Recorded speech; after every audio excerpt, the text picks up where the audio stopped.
Vous vous sentez fatigué, irritable, insatisfaite de la vie que vous menez en ce moment, vous avez le sommeil perturbé, vous ne prenez plus de plaisir à vivre ce que vous aviez l'habitude de vivre au quotidien, même les challenges que vous aviez, ça vous dégoûte. Et vous avez qu'une envie au final, c'est que la journée elle vient de commencer, vous avez juste envie qu'elle se termine et que vous alliez vous coucher. Je suis sûre que vous avez déjà vécu ça. Vous manquez certainement des 4 hormones du bonheur et dans cette vidéo, je vais vous expliquer quelles sont-elles et en quoi elles sont importantes à notre bien-être. Si vous ne me connaissez pas encore, je suis Cécile, la coach des femmes ambitieuses, des femmes qui ont envie d'avoir une vie professionnelle qui évolue, mais qui ont des blocages et des limites qui les bloquent et du coup qui les empêchent d'atteindre leur niveau, le niveau supérieur qu'elles méritent. Comme je vous le dis régulièrement, être de bonne humeur est un choix. Effectivement, je décide, moi, en me levant le matin, de kiffer ma journée, d'être de bonne humeur, quoi qu'il arrive. Si vous avez déjà vu ma vidéo sur les transports, je vous ai donné une petite anecdote justement qui disait que quoi qu'il arrive, je serais de bonne humeur. Un chauffard m'a coupé la route dans un rond-point en me faisant coucou. Je me suis dit, c'est pas toi qui vas me mettre de mauvaise humeur, t'inquiète. Je lui ai dit coucou aussi, même si j'ai risqué ma vie en l'espace de 3 secondes. Et finalement, ma journée s'est super bien déroulée, alors qu'à la base, je pense que j'aurais été plutôt déjà stressée et super énervée de par ce fait. Mais en fait, j'ai juste kiffé parce que j'avais décidé d'être de bonne humeur. La bonne humeur est donc un choix. Simplement, il peut arriver qu'effectivement, vous manquiez des hormones dans votre corps qui vous permettent de générer cette bonne humeur. Et je vais vous lister les 4 hormones du bonheur qui vont vous permettre de kiffer votre vie au quotidien et d'atteindre vos objectifs professionnels et donc personnels. Hormone numéro 1, la sérotonine, l'hormone qui booste votre bonne humeur. C'est l'antidépresseur naturel par excellence. Faites du sport le plus souvent possible, faites une cure de luminothérapie en hiver pour vous procurer de la vitamine D, mangez sain. Effectivement, mangez des choses qui vous procurent de l'énergie et pas qui vous font galérer pour digérer tout ce qui est aliments industriels, sucre, gras. Tout ça, le corps, c'est pas fait pour lui. Et donc, du coup, il galère à digérer. Mangez des choses qui sont faites pour lui, légumes, fruits, des choses qui lui mettent en énergie. Buvez beaucoup d'eau. Ça vous permet aussi de galvaniser votre corps, de le mettre en mouvement, de faire des actions qui vont vous pousser à être énergique. Faites de la méditation pour vous recentrer sur vous reconcentrer sur vous-même, voir vos propres besoins, ce dont vous avez réellement besoin pour avancer dans vos objectifs. Pratiquez la gratitude aussi, si vous ne connaissez pas la gratitude, je vous invite à regarder ma vidéo. Être reconnaissant de tout ce qu'on a, de tout ce qu'on vit et qui nous permettent d'être là où on est aujourd'hui. Rappelez-vous donc les bons moments, les souvenirs que vous avez passés avec votre famille, des choses qui vous ont fait sourire, des choses qui vous ont mis en joie et vous verrez que tout de suite vous irez beaucoup mieux. L'hormone numéro 2, la dopamine, l'hormone de la réussite, de la récompense et de l'anti-fatigue.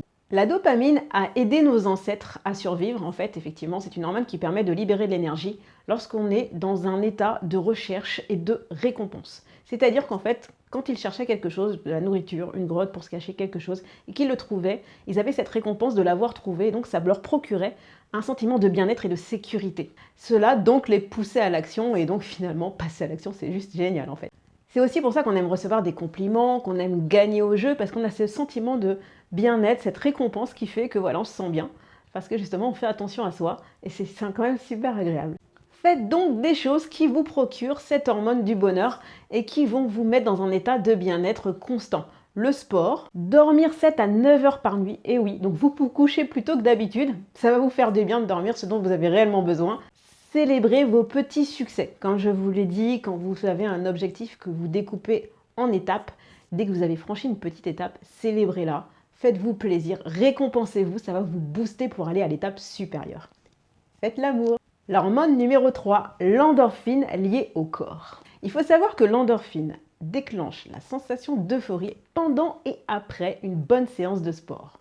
L'orgasme aussi déclenche l'endorphine, le rire avec vos amis, regardez ma vidéo sur le rire si vous voulez savoir ce que ça procure exactement. Danser et chanter, ça procure de l'endorphine.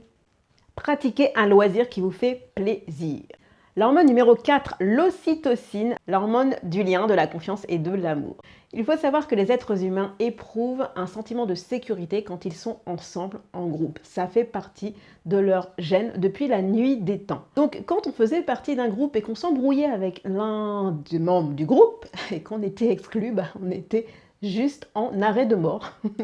Raison pour laquelle l'être humain, dans son évolution, a conservé ce sentiment, cette volonté de toujours vouloir créer un lien avec quelqu'un parce que c'est une question de survie. Donc aujourd'hui, notre cerveau nous pousse à tisser des liens sociaux, des relations importantes pour nous permettre justement de survivre, de développer cette envie de lier quelque chose avec quelqu'un. Elle est donc aussi appelée, cette ocytocine, l'hormone de l'amour, notamment quand les femmes accouchent. Elle développe ce sentiment, c'est même pas un sentiment, c'est une hormone, et son bébé aussi, ce qui les relie fortement l'un à l'autre. C'est beau, non? Donc l'ocytocine est sécrétée lorsqu'on est avec nos proches, avec nos amis, les gens qu'on aime vraiment, les gens qu'on apprécie. Et c'est vrai que vous avez remarqué qu'on a ce sentiment de bien-être quand on est avec des gens qu'on aime. Donc trouvez tout ce qui vous fait du bien dans ce sens, c'est-à-dire faites des hugs. Ma vidéo sur les hugs, et oui j'en ai fait des vidéos qui peuvent vous aider. Faites une bonne action, méditez, le massage, pas mal le massage. Essayez-le, vous allez kiffer. Voilà, c'est tout pour moi. J'espère que cette vidéo vous a plu. Je vous invite à vous abonner à ma chaîne en cliquant sur le carré orange en dessous de la vidéo, à droite à gauche, je ne sais plus, à activer la cloche des notifications pour recevoir l'ensemble de mes conseils. Et surtout, je vous offre un bilan personnalisé pour vous aider à vaincre vos blocages pour atteindre le niveau supérieur dans votre vie professionnelle et donc personnelle. Pour ça, je vous invite à remplir le petit formulaire qui se trouve sous la vidéo. En attendant, je vous fais plein de bisous, kiffez la vie et développez ces hormones du bonheur. Ciao, ciao!